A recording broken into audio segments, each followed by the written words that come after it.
Hey guys, in this video let me give you a catch up on what's been going on in the trial of Trezell and Jacqueline West, the couple who are on trial for second-degree murder of their adoptive sons Orrin and Orson West, whose birth names are Classic and Sincere Pettus.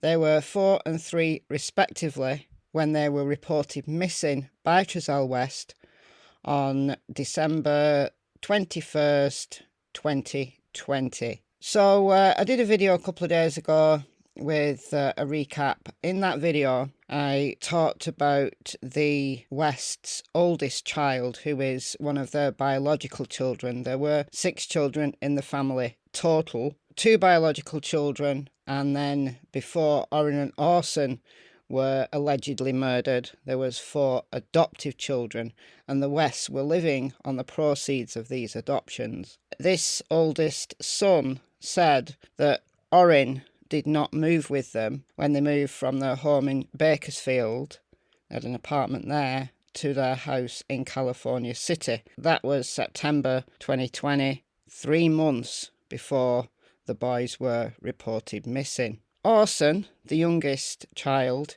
did move with them, but according to this child, he was only there maybe 3 or 4 days before he heard a loud thud in the night, and then he was never seen again. We also heard from the realtor who visited them in their new home in California City, and he said that he did see a little boy who was looking sad while he was there. So the other children are older, presumably that was Orson.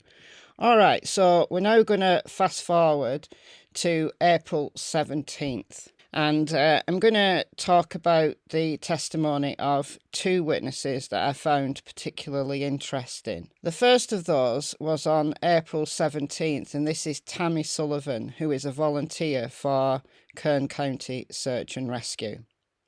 And I'm reading these tweets from Bakersfield now. As you might know, there is a live audio feed from the trial each day, but you're not allowed to record it or stream it. I've been watching the Letitia Stout trial each day, so I've not had chance to listen to very much at all of the live feed, and even that I've listened to, I can't play it for you, I can't record it, so it's just tweets and news reports that we've got. So Tammy Sullivan, the volunteer from Kern County Search and Rescue, has a sniffer dog, and her dog, Sadie, is trained on the scent of bones, fluid and blood. So she's a cadaver dog, basically. I guess you could be living and be dropping blood. So, when questioned by Eric Smith, the prosecuting attorney, she told the court that she went out to California City on the evening that Classic and Sincere, Orrin and Orson, were reported missing. She got the call about 7 that night. There was another dog handler there called Lyle Strayton, who went with her. Tammy Sullivan says that they searched the white Chevy van back to back, the backyard, and were on each side of the road in the desert. They went a little over 2 miles that night, and there was no human scent detected by Sullivan's dog, Sadie. 2 days later, they went back, and Sadie, the canine, went into the house and showed no interest. So that would mean there was no human remains or blood in there. The next tweet is a little bit confusing. The wind was blowing 15 to 20 miles an hour that day. Presumably, that's December 23rd. So Sadie couldn't really locate what she was smelling. So presumably, they took Sadie on another walk. It's understandable that, scents get all mixed up in the air. Dogs get confused when it's really windy. Then it becomes really interesting.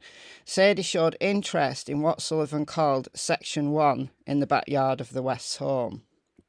Now, remember that if what the West's eldest child said was true, and what the realtor also confirmed, was that Orson was the only child to make it to California City. So if Sadie detected human remains in the backyard, That's got to be Orson, right? So Sadie laid down on the ground. That's her alert that she's found human remains. So blood, bone, or fluid. All right, so then there was cross-examination by Tim Hennessy, who is Trezell West's attorney. And she said to him that the first night, so December 21st, she thought the area might be contaminated with too many scents from all the people that had been there. So presumably that would be why she didn't detect anything on the 21st.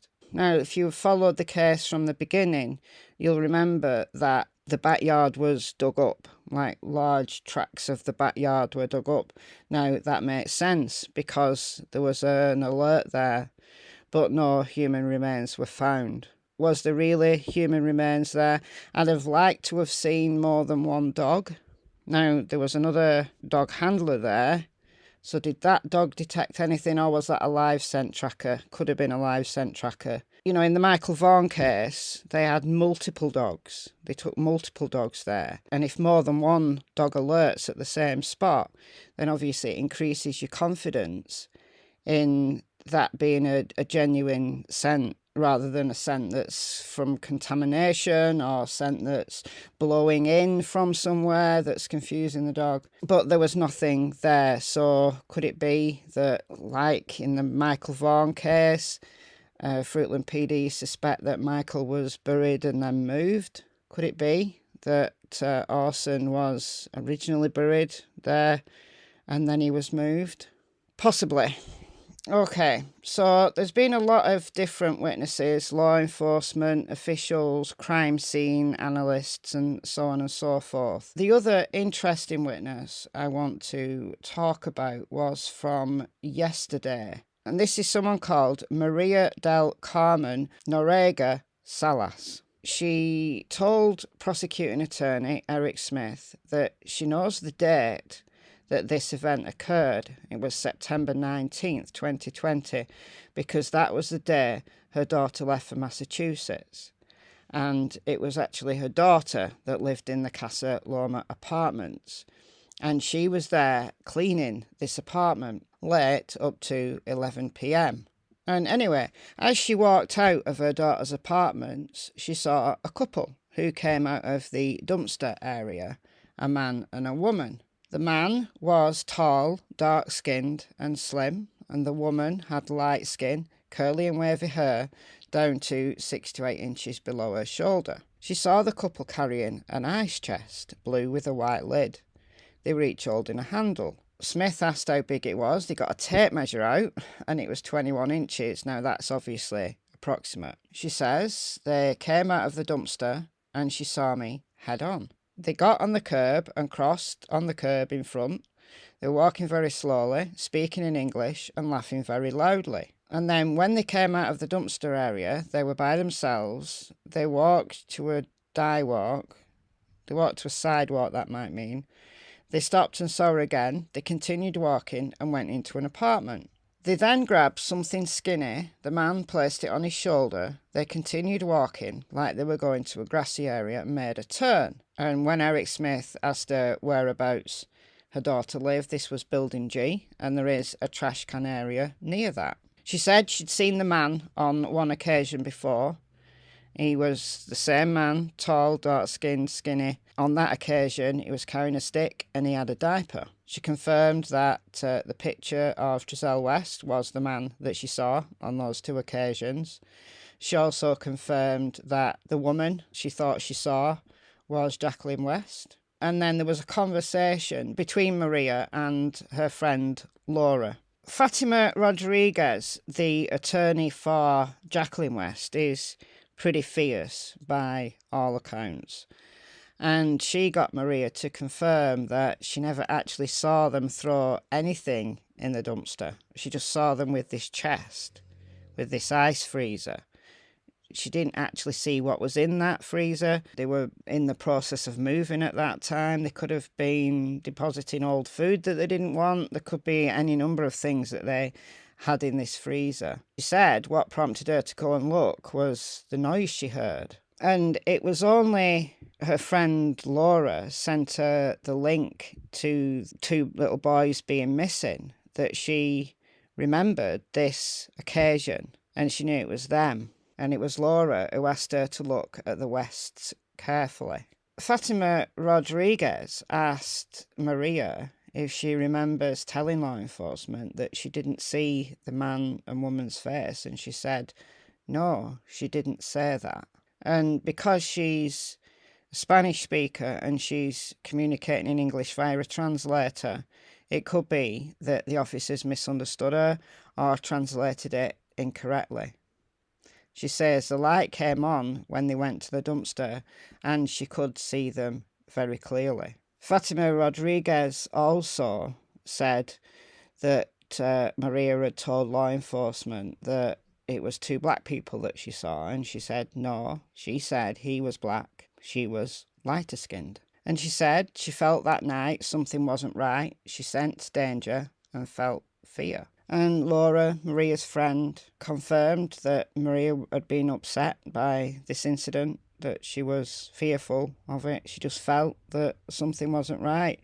So was that them disposing of the body of little Orrin? We can only speculate. We'll never know the answer to that, will we? There is somewhat of a consistent picture emerging. Now, there's a long way yet to go in this trial, so we might get more details. Out of the 3 trials that are going on at the moment, though, as I said in my previous video on this trial, this is the one that I'm most concerned about. This is the one that I think the prosecutors are on the shakiest ground about. There's no bodies. There's no bodies. So, I don't know. I don't know what the jury are making of this at all. And it's less than ideal to be using tweets and not actually hearing the testimony. But anyway, let me know what you think in the comments below. I've been Michelle, hope you're well, and I'll see you in the next video. Bye, guys.